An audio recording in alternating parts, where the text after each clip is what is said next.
If that hound lowers its head to you, Omega, then either you are already dead, or the kingdom has been wrong about you from the beginning.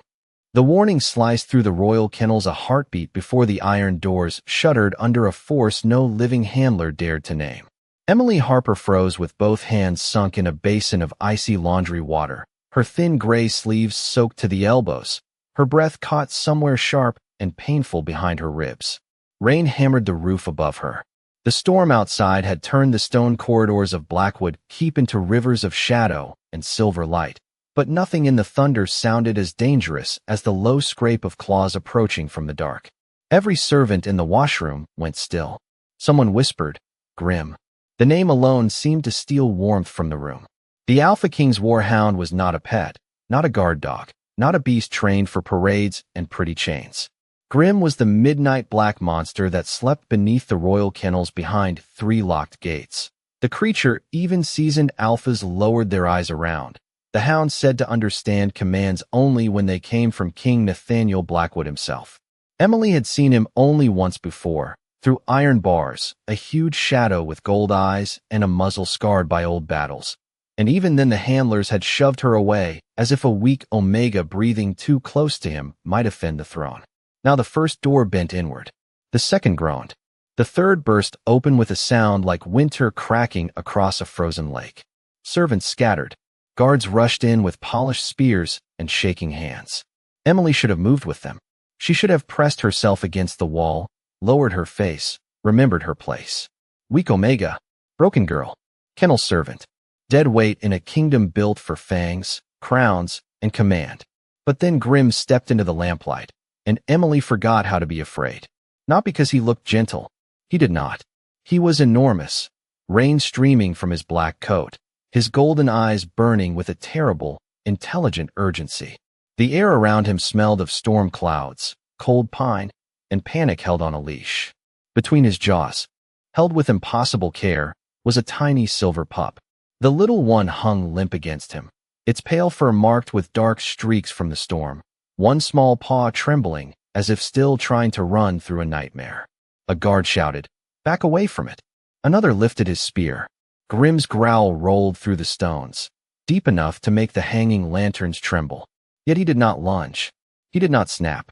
He crossed the room straight toward Emily Harper, the girl everyone stepped over, the girl no one trusted with anything more valuable than dirty linens and cold water.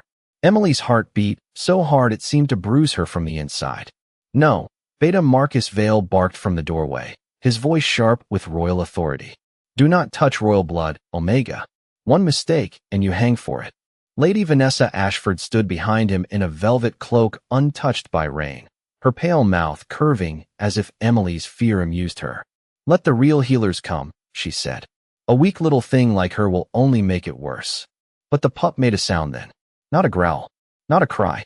A thin, broken breath, barely there, small enough to vanish beneath the storm. Emily knew that sound. She had heard it from abandoned strays in the cold corners of the kennels, from creatures too frightened to fight and too tired to ask for help. Her hands left the basin. Water ran from her fingers onto the stone. "Easy," she whispered, though she did not know whether she was speaking to the pup, the hound, or her own shaking soul. Grim stopped 3 feet in front of her. Every spear in the room angled toward him. Every guard held his breath. Slowly, with a gentleness that made the room more silent than terror ever could, the War Hound lowered the silver pup onto Emily's soaked apron. Then Grim stepped back, folded his massive forelegs, and bowed his head until his dark muzzle touched the stone at her feet. For the first time in the recorded history of Blackwood Keep, the Alpha King's War Hound bowed to someone who was not the king. Emily stared down at him, cold water dripping from her sleeves, the injured pup shivering against her palms, and in that impossible silence, she saw what no one else had noticed. The pup's wound was not from claws. It was not from the forest. A sliver of silver glinted beneath the damp fur, placed too cleanly, too deliberately, and the air around it carried the bitter scent of wolfsbane. This was no accident. Someone had tried to end the royal pup before dawn, and for reasons no one in the kingdom could yet understand, the most feared beast in the north had brought him to the weakest Omega in the keep. Emily did not reach for the pup like a healer certain of her own power. She reached for him like someone who knew what it meant to be left on cold stone while better people argued about rules. The little silver body trembled against her apron, each breath so shallow it barely stirred the wet fur beneath her fingers. Around her, the royal guards held their spears in a bright, shaking half-circle, their eyes locked on Grim as if the hound might become a storm and swallow the room whole. Beta Marcus Vale stepped forward, his polished boots cutting through the puddles on the floor. "I gave you an order," he said, each word clipped and cold. "Move away from the pup." Emily kept one hand pressed lightly near the pup's ribs and the other hovering over the darkened wound where the silver caught the lantern light. "If I move away, he may not make it until the healers arrive." Marcus laughed once, without warmth. "You are not a healer. You scrub blankets. You wash feeding bowls. You do not diagnose royal blood." Lady Vanessa's perfume drifted behind him, all roses and metal, too sweet for a room that smelled of rain and fear. "Look at her hands," Vanessa murmured, loud enough for every servant to hear. "Cracked skin, laundry water. Whatever sickness that pup has, she will add filth to it." Shame moved through the room faster than the storm. Emily felt it touch every old bruise inside her, every memory of lowered eyes and swallowed words. She should have obeyed. She had survived at Blackwood Keep by becoming quiet, by never standing where important people wished to walk, by making herself small enough to be forgotten. But the pup twitched beneath her palm, and a faint, ragged whimper escaped his throat. It was not royal. It was not noble. It was simply afraid. Emily bent closer. "I know," she whispered. "I know it hurts. Stay with me." The pup's tiny paw flexed once against her wrist. Grim's head lifted, his golden eyes fixed on Emily with an intensity that made the guards shift backward. He gave one low warning growl when Marcus took another step. The sound was controlled, not wild, and somehow that made it worse. It was not the noise of an animal losing control. It was the sound of a guardian making a choice. Marcus stopped. His face tightened. "Chain the hound." No one moved. The handlers near the door looked at the broken gates behind Grim and then at the beast's lowered shoulders, and not one of them reached for a chain. Emily used that single breath of hesitation. She tore a clean strip from the inside hem of her apron, the part least touched by dirt, and folded it gently beneath the pup's side. The wound was narrow but wrong, too clean at the edge, and the skin around it had begun to gray. The bitter scent of wolfsbane rose again, sharp enough to sting her eyes. Her stomach turned. "This is poison," she said softly. Marcus's gaze snapped to her. "Careful." The warning was almost hidden beneath his voice, but Emily heard it. So did Grim. The hound's ears angled forward. Vanessa's smile faded for half a second before she covered it with a sigh. Now she invents crimes to excuse herself. Emily ignored her. She had no title to protect, no family name anyone respected, no wolf strong enough to roar through her bones and frighten the court into silence. All she had was the small body fighting beneath her hands and the terrible knowledge that waiting would be another kind of cruelty.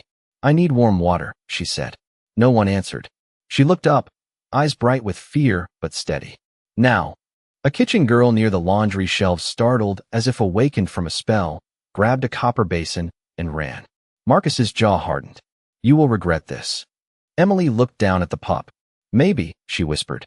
"But he will not die because everyone was too afraid to touch him." The pup suddenly jerked, a thin sound catching in his throat. Emily slid her fingers beneath his chin, careful, gentle, guiding his muzzle so he could draw breath. In that instant, a drop of her blood from a crack in her knuckle fell onto the silver fur above his heart. Light flickered there, pale and brief as moonlight seen through storm clouds. The room went silent. Even Vanessa stopped breathing. Emily stared at the tiny mark glowing beneath the pup's damp coat, and before anyone could speak, the thunder outside rolled away into a deeper sound, royal boots striking stone in the corridor. King Nathaniel Blackwood was coming. The sound of the royal boots was still distant when the lantern light caught the side of Emily's face, and for one breath she was no longer in the washroom with the silver pup trembling beneath her hands. She was back in the upper courtyard that morning, standing beneath a sky the color of old steel, while Lady Vanessa Ashford held court among the servants, as if humiliation were a form of entertainment. "Bring the kennel girl forward," Vanessa had said, her velvet gloves folded neatly at her waist. Emily had stepped out with a basket of folded blankets pressed to her chest, her brown hair escaping its pins, her plain dress still damp from the laundry steam. Around her, stable boys, kitchen maids, junior guards, and 2 royal handlers had gone quiet. Quiet was always the first part. Laughter came after. Vanessa had looked her up and down with those pale, polished eyes. "This is the Omega they keep assigning near the royal hounds," she asked. "How brave of the staff. I would not trust her to calm a house cat." A few servants laughed because Vanessa expected it, and because no one at Blackwood Keep survived long by disappointing someone with a noble name. Emily had lowered her eyes. She had learned long ago that eye contact could be mistaken for defiance, and defiance from someone like her was treated like a stain that needed scrubbing away. Beta Marcus had stood beside Vanessa, reading a dispatch sealed in black wax, and without even looking up he had said, "She is harmless. Too weak to shift properly. Too small to matter. Let her clean where no one important has to see her." The words had landed gently, almost casually, and somehow that made them worse. A shout would have been easier. To hate. A casual dismissal crawled under the skin and stayed there. Vanessa had smiled, then tipped a silver pitcher from the refreshment table. Cold water spilled across the stones and splashed over Emily's shoes and hem. "Then clean this first." Emily had knelt. Not because she agreed. Not because she felt small enough to deserve it. She knelt because an old kennel wolf behind the training fence had been watching her with cloudy eyes, and she knew sudden tension frightened him. She had wiped the water from the stone while the courtyard watched, and when her fingers brushed the puddle, a strange scent had risen from it beneath the lavender soap. Sharp, bitter, almost medicinal. Wolfsbane. Faint, but real. She had looked up too quickly. Marcus's eyes had finally found hers. For one quiet second, his expression had changed. Not anger. Recognition. Warning. Then Vanessa had stepped between them, her smile bright again, and said, "Careful, Emily. Weak girls should not notice things above their station." The memory snapped away as the pup under Emily's palms made a strained little sound. The washroom returned all at once. Rain at the windows, guards at the door, Grim crouched like a black wall beside her, and the copper basin arriving in the shaking hands of the kitchen girl. Emily took the warm water, her mind racing. The smell from the courtyard. The same bitterness clinging to the pup. The same hidden poison wrapped in manners, perfume, and polished boots. "Thank you," she whispered to the kitchen girl, then dipped the clean cloth and pressed it carefully around the pup's wound, not on it, never hard enough to steal his breath. The little one's eyelids fluttered. His chest rose, then faltered. "Stay," Emily breathed. "Just one more breath." Then another. Her own hands were shaking so badly that water slid down her wrists, but her voice did not break. She remembered every creature the handlers had ignored because it was old, nervous, ugly, inconvenient, not worth the trouble. She remembered sitting in the back stalls after midnight, singing under her breath while frightened wolves learned that hands could bring warmth instead of pain. She remembered being called weak because she could not dominate them. No one ever understood that domination was not the same as trust. The pup's body suddenly went still beneath her fingers. Too still. The room seemed to tilt. Grim rose halfway, a sound trapped low in his chest, not a growl this time, but something closer to grief. Emily leaned over the pup, one palm near his heart, the other beneath his tiny jaw, and the old melody came to her before thought could stop it. Soft, wordless, a tune her mother used to hum when thunder rolled over their little cabin miles from any royal wall. The pup's silver mark flickered once more, dim as a candle in a draught. Then it faded.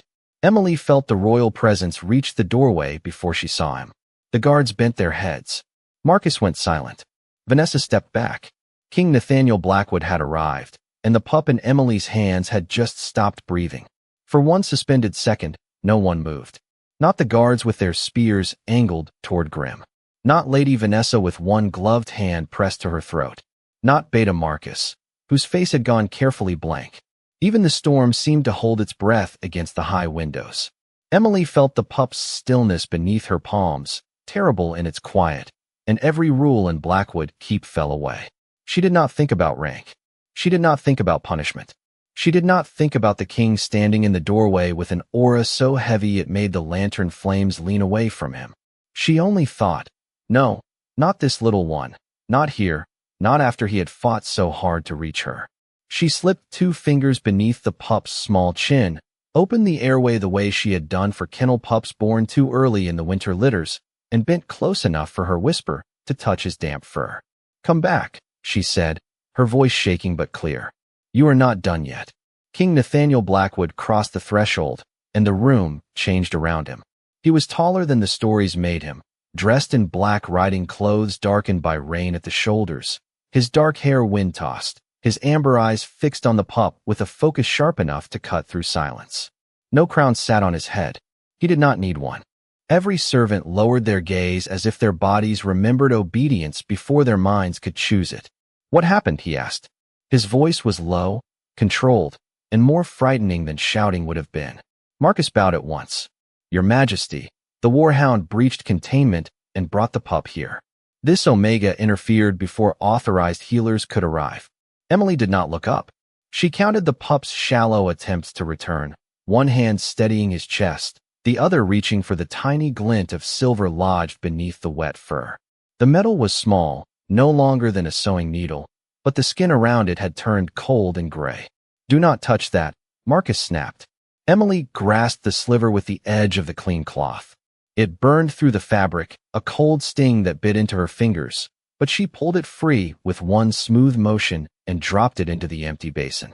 The silver struck copper with a bright, accusing ring. Grim lowered himself beside her, huge body blocking the nearest guard from stepping closer. Nathaniel's eyes moved from the silver to Emily's hands. "Step away from him." The command filled the room like thunder made human. Emily's entire body wanted to obey. Her bones knew what he was. Her Omega instincts curled inward, pleading for submission, safety, survival. But the pup's lips parted on a breath too weak to keep him alive. Emily swallowed hard. "I cannot." Gasps scattered through the washroom. Vanessa's eyes widened in delighted horror. Marcus looked almost relieved, as if Emily had handed him the rope herself. Nathaniel came closer, each step measured, his gaze never leaving her face. "You cannot." Emily finally looked up. The king's presence struck her like cold air after fever. He smelled of rain, cedar, and restrained power, but beneath it was something else, something raw and frightened that he had buried so deep no one else in the room seemed to notice. "If I move him now, Your Majesty," she said, forcing every word past the fear in her throat, "he dies." The silence after that was absolute. Then the pup gave the faintest tremor beneath her hand. Emily bent over him again and began the old humming, soft. Enough that it seemed meant only for the small body between her palms. Warmth gathered under her skin. Not fire, not force. Something gentler, like moonlight finding water in the dark. The mark beneath the pup's silver fur flickered. Grim pressed his muzzle to the stone and went completely still. Nathaniel stopped moving.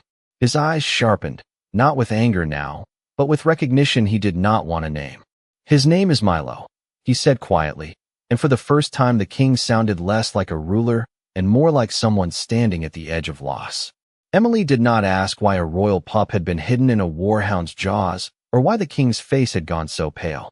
She only whispered, "Then stay with me, Milo." The pup's chest rose once. Then again. A tiny breath shivered through him, fragile but real. Around the room, relief tried to bloom, but Marcus cut it down before it could live. "She used blood magic," he said sharply. "You all saw the mark." Vanessa lifted her chin. "A weak Omega with an unknown gift near the royal heir is not mercy. It is a threat."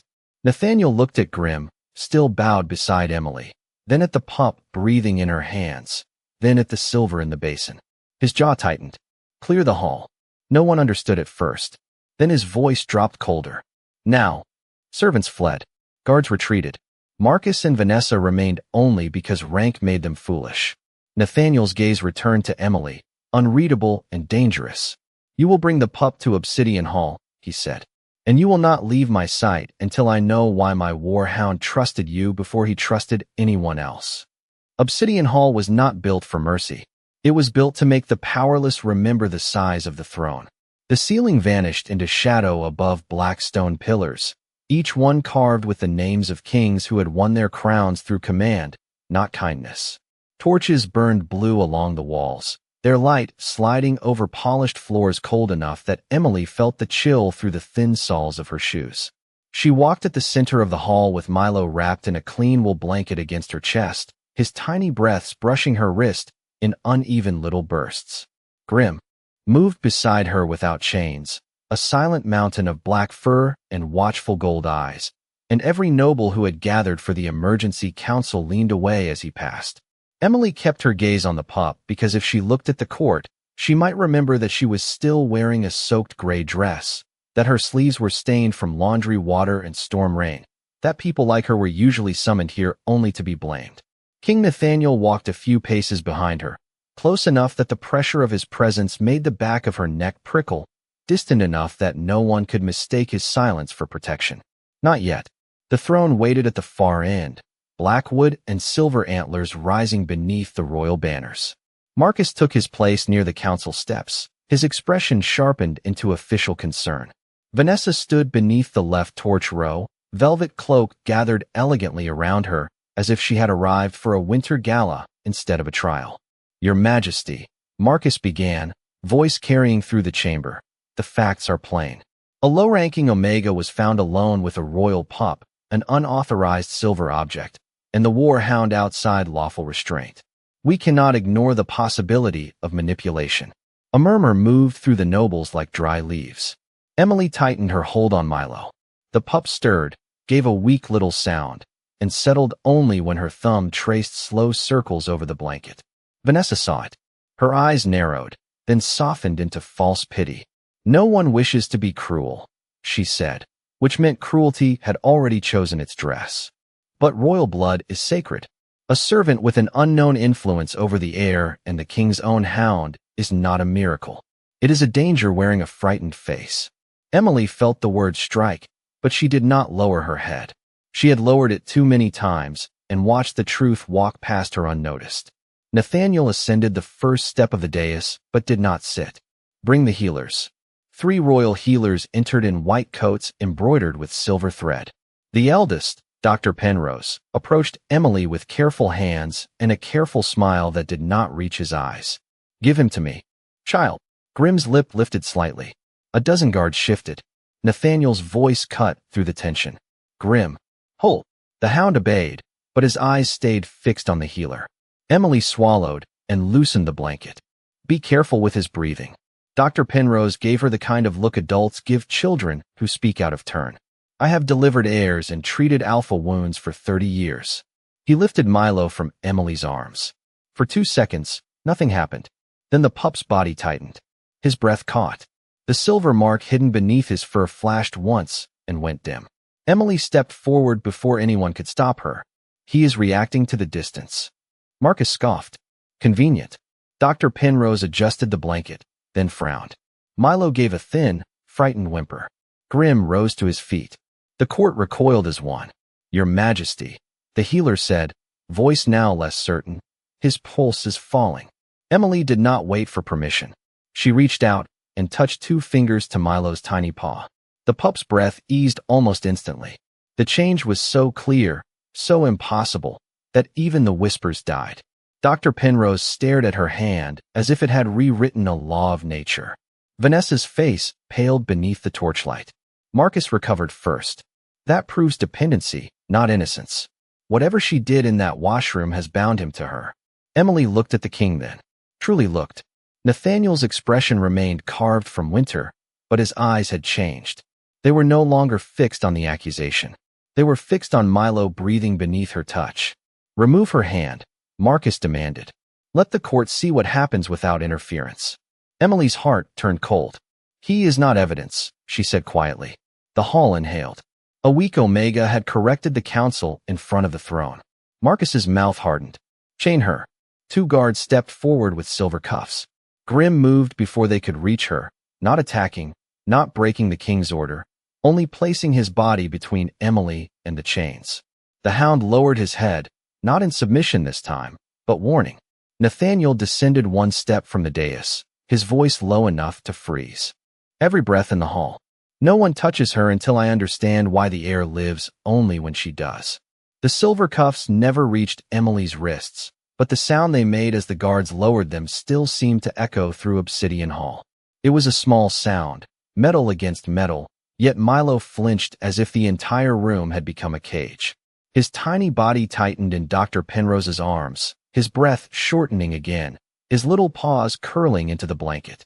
Emily felt it before anyone announced it. A pull beneath her skin, subtle and aching, as if some invisible thread between them had been tugged too hard. "Give him back," she said. Dr. Penrose hesitated. Marcus stepped forward. "Do not indulge her." Milo's breath caught. Grimm's ears flattened. Every torch along the walls bent sideways in a wind no one else could feel. Emily's fingers trembled, but her voice grew steadier. "Give him back now." Nathaniel looked from Milo to Emily, and something in the king's face shifted with the smallest crack in its royal armor. "Do it."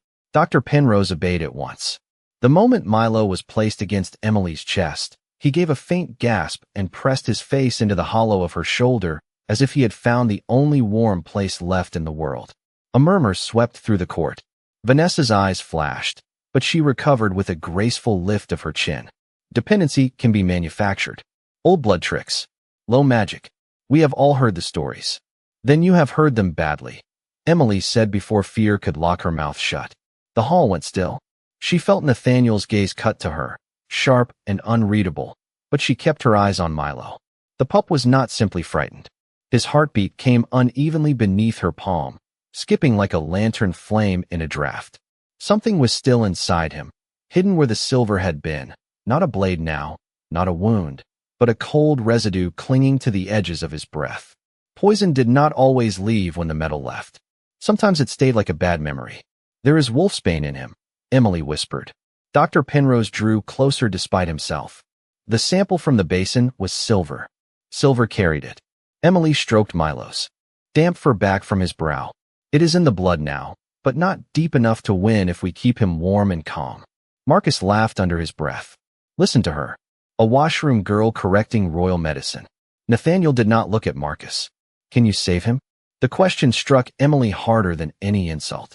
Not because it was cruel, but because it gave her a choice in front of people who had never asked her for anything except obedience.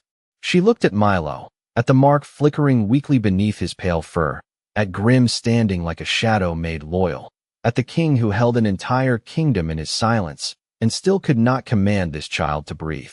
"I can try," she said, "but everyone needs to stop crowding him. Your power, your fear, your suspicion, all of it is too loud." Several nobles made offended sounds. Emily ignored them. "He is a pup, not a verdict." Nathaniel turned his head slightly, cleared 10 feet around her. No one argued this time. Space opened on the black floor. Emily sank to her knees with Milo in her lap, her soaked dress pooling around her like storm water. Grimm lowered himself at her side, a warm wall against the cold draft. She closed her eyes and began the melody again, not louder, not grander, just steadier. The old tune threaded through the hall, soft as breath against glass. At first, nothing happened. Then Milo's tiny paw uncurled. The mark above his heart glowed pale silver. Emily felt warmth gather in her palms, but it was not the burning force healers used in court demonstrations.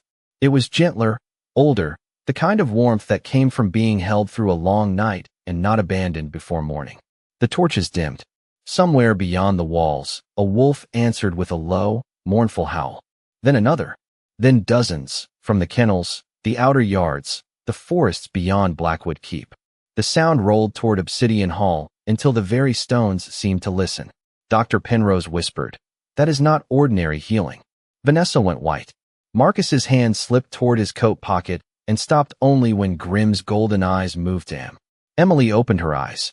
On her wrist, beneath cracked skin and faded laundry scars, a mark.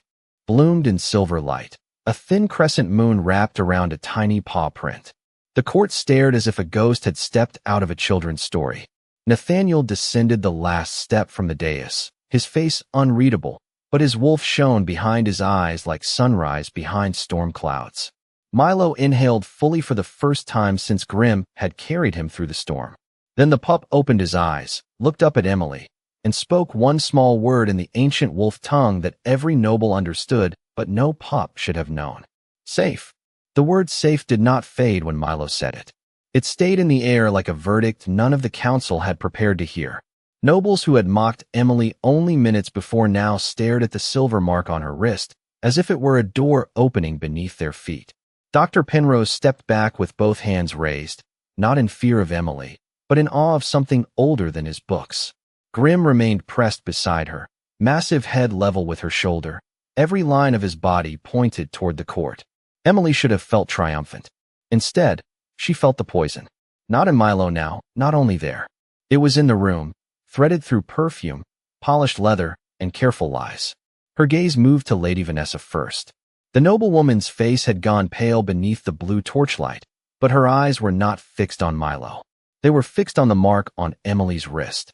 Not shocked, afraid, as if she had seen it before and prayed never to see it again. Then Emily looked at Beta Marcus Vale. His hand had stopped near his coat pocket, fingers curled as if around a secret. A faint bitterness drifted from him, almost hidden beneath cedar cologne and cord incense.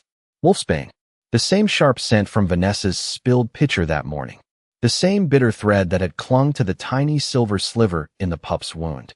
Emily's heartbeat slowed, not because she was calm, but because the truth had become too clear to outrun. It was never the forest, she said softly. Nathaniel turned toward her. What do you mean? Every eye in Obsidian Hall found her again, but this time the weight did not crush her. Milo was warm against her chest. Grim was breathing beside her. The wolves outside were still calling through the rain, low and watchful. Emily lifted her chin. The poison on Milo matches something I smelled this morning in the courtyard. Vanessa gave a delicate laugh that cracked at the edges. Your Majesty, the girl is exhausted. She is inventing shadows because attention has made her bold. Marcus stepped in before Nathaniel could speak. This is exactly why untrained gifts are dangerous. She can make a pup breathe and suddenly believes herself qualified to accuse the royal council. Emily looked at him. I am not accusing the council. The hall seemed to lean closer. I am accusing the person who carried Wolfsbane into this room. Marcus's eyes went flat. Careful, Omega. There it was again, the same warning from the washroom, the same polished blade hidden inside manners. Emily's fingers tightened in Milo's blanket. Weak girls should not notice things above their station. That is what Lady Vanessa told me this morning. Vanessa's smile vanished. Nathaniel's gaze shifted to her with lethal stillness. Did you? I may have said something similar, Vanessa replied, voice smooth but thin. Servants often misunderstand correction. A low sound rolled from Grim's chest. Not loud, not wild, enough to make several nobles step away from Marcus. Then the hound rose. Slowly, deliberately, his golden eyes fixed on the beta's coat pocket. Marcus stiffened. Your Majesty, control your beast. Nathaniel did not move. Grim is controlled. The hound took one step. Marcus took one step back. Something small slipped from inside his cuff and struck the floor with a soft metallic tick. It was a narrow silver charm, no larger than a quarter, engraved with the Ashford crest and darkened around the edge with dried wolfsbane paste.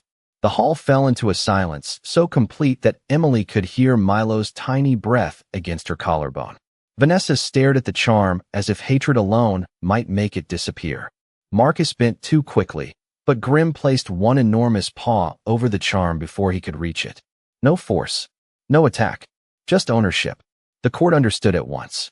Dr. Penrose knelt, examined the exposed edge, and looked up with a face gone gray. This compound would weaken a pup within minutes. It could be carried on silver, hidden beneath fur. The symptoms would appear natural until it was too late. Marcus straightened, anger breaking through the mask at last. A servant planted it. Emily shook her head. No. Grim found Milo. Grim brought him to the person least likely to be believed. That was the only mistake you made. You thought the hound was only trained to obey power. She looked down at Grim, and her voice softened. But he followed the truth. Nathaniel descended from the dais fully now. The sound of his boots crossing the black stone was quiet, but every person in the hall felt each step. Vanessa backed away. Marcus lifted his chin, trying to gather dignity around himself like armor. You would trust an Omega and a beast over your beta? The king stopped beside Emily.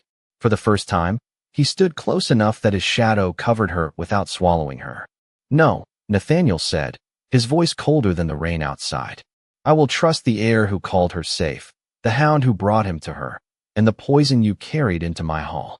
Marcus's confidence fractured. Vanessa whispered his name, not as comfort, but as warning.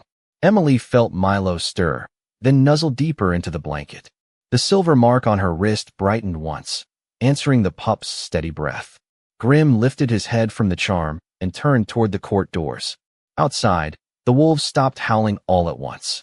In the sudden quiet, Emily understood before anyone said it. They were waiting for judgment. Judgment did not begin with a gavel, a command, or a sentence from the throne. It began with King Nathaniel Blackwood turning toward the iron doors of Obsidian Hall and saying one word: "Open." The guards obeyed with hands that shook despite their training.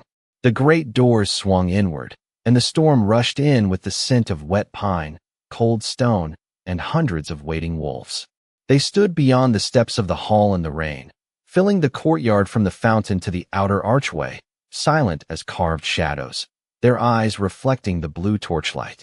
Royal wolves, kennel wolves, border scouts, old gray muzzles and young restless bodies. Creatures who answered no council vote and feared no polished title. Emily held Milo closer as the cold air swept over them. The pup did not whimper this time. He lifted his tiny head from the blanket and looked toward the open doors as if he recognized the waiting silence. Marcus's face had turned pale, but his voice still tried to wear authority. "This is spectacle, Your Majesty. Beasts cannot determine treason." Nathaniel did not look at him. "No, but they know poison before men explain it away." Vanessa stepped forward, her velvet cloak dragging across the black floor. "This is madness. You would let animals and an untrained Omega shame noble blood in front of the kingdom." Grim moved then, not toward Vanessa, not toward Marcus, toward the center of the hall, where the silver charm lay beneath the watchful eye of Dr. Penrose. Nathaniel lifted one hand. "Release every restraint." A sharp ripple of alarm passed through the court. The remaining handlers stared at the king as if he had ordered them to open the sky. Grim still wore the broad black control collar around his neck, the one etched with royal runes meant to keep even a war hound bound to command. A handler approached with trembling fingers and unlocked it. The collar fell to the stone with a heavy sound that made several nobles flinch. Free of it, Grim seemed larger, darker, older than obedience. Marcus swallowed. Vanessa's chin lifted, but her eyes betrayed her. Nathaniel's voice lowered. "If Emily Harper has deceived this court, Grim will know." The hall froze. Emily felt the words pass through her like winter water. Milo stirred against her heart, and his small paw pressed into her wrist where the crescent mark glowed faintly beneath her skin. She should have been terrified. Part of her was. But another part, the part that had knelt in dirty stalls and warmed frightened animals with her own coat, understood that Grim had never been asking her to prove herself. He had been proving what everyone else refused to see. The hound turned away from the charm. He walked past Dr. Penrose, past the council steps, past Marcus, whose shoulders tightened as if bracing for judgment, past Vanessa, who stood too still beneath her perfect cloak. Grim came to Emily. Every eye followed him. The wolves outside remained silent. Emily did not move. The massive hound stopped before her, so close she could see rainwater clinging to the scars along his muzzle. Slowly, with the entire court watching, Grim lowered his head, placed it beneath her marked wrist, and bowed deeper than he had bowed in the washroom, deeper than any war hound had ever bowed before the throne. A sound went through the courtyard, not a howl, not a growl, but a collective breath from hundreds of wolves recognizing something ancient. Milo wriggled in Emily's arms. Dr. Penrose reached to steady him, but the pup pushed away with surprising determination, slid down into Emily's lap, and pressed his forehead against the glowing mark on her wrist. Silver light bloomed. It poured softly over the black floor, not harsh, not blinding, but clear as moonlight after a long storm. The crescent on Emily's wrist opened into a full symbol, moon, paw, and crown woven together. Dr. Penrose dropped to one knee. "Moonbond healer," he whispered, voice shaking. "The royal line wrote them into legend after the last queen died." The courtyard answered at once. Every wolf outside lowered its head.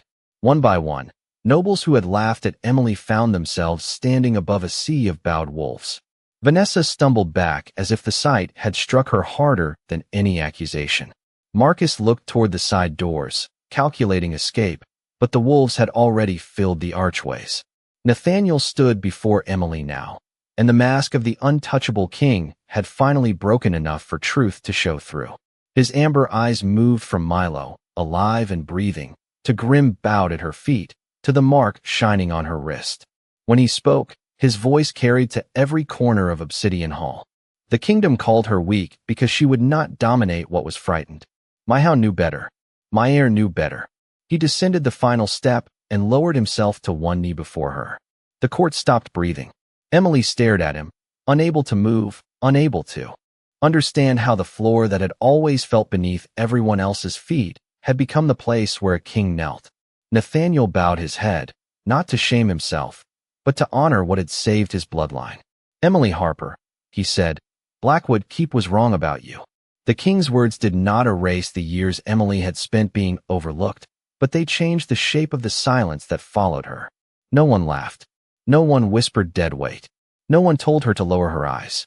Obsidian Hall stood open to the storm, and beyond the doors, hundreds of wolves remained bowed in the rain as if the whole kingdom had finally remembered a language older than rank. Emily looked down at Nathaniel kneeling before her, then at Milo curled against her lap, breathing steadily now, one tiny paw still resting on the silver mark at her wrist. She should have felt powerful. She should have wanted every noble who had mocked her to feel small.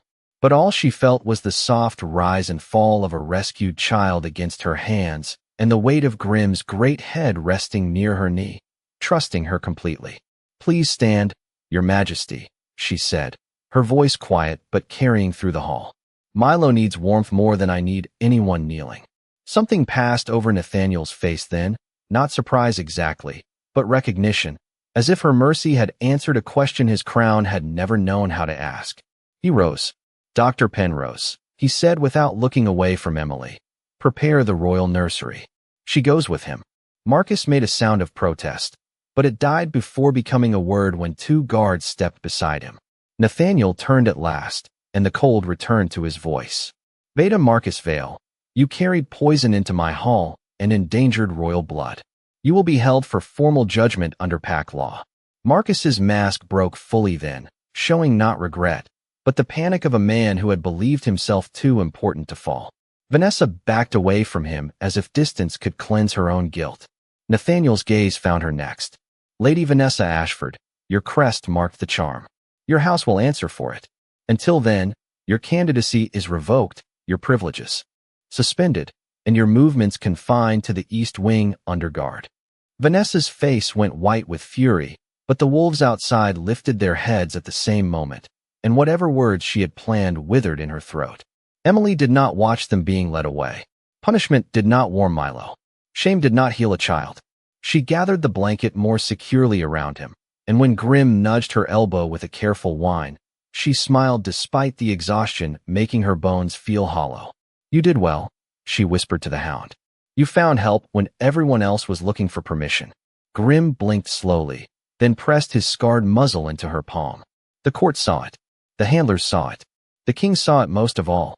Nathaniel stepped beside her, close enough to shield her from the cold wind coming through the open doors, but not so close that she felt trapped beneath his power. Grim has never accepted praise from anyone, he said. Emily stroked the hound's rain-damp fur. Maybe no one thanked him for being afraid and brave at the same time. Nathaniel was silent for a moment. Then, softer, you speak as if beasts are people. Emily looked at Milo's sleeping face. Sometimes they are kinder. The words should have been dangerous in a royal hall, but Nathaniel did not punish them. He only looked toward the bowed wolves, the shaken nobles, the blue torches guttering in the storm wind, and said, Then Blackwood Keep has much to learn. Dawn came slowly, silver first, then pale gold along the high windows. The rain softened. The wolves outside parted as Emily walked through the open doors with Milo in her arms, Grim at her side, and the Alpha King just behind her shoulder. Servants who had once looked past her now stepped back with bowed heads, not because a law had ordered them to, but because every wolf in the courtyard had already shown them how. Emily paused at the top of the steps. The morning light touched her plain gray dress, the water stains, the torn hem, the crescent mark glowing faintly on her wrist. She was still the same girl who had washed blankets in freezing water before sunrise. still gentle, still tired, still carrying more compassion than armor. But she was no longer alone. Milo sighed in his sleep and tucked his face against her heart. Grim lowered himself at her feet, calm at last. Nathaniel stood beside her, not as a savior claiming what she had become, but as a king finally wise enough to recognize it. Beyond the courtyard, the storm clouds broke over the pine forest, and for the first time since anyone could remember, the War Hound rested his head against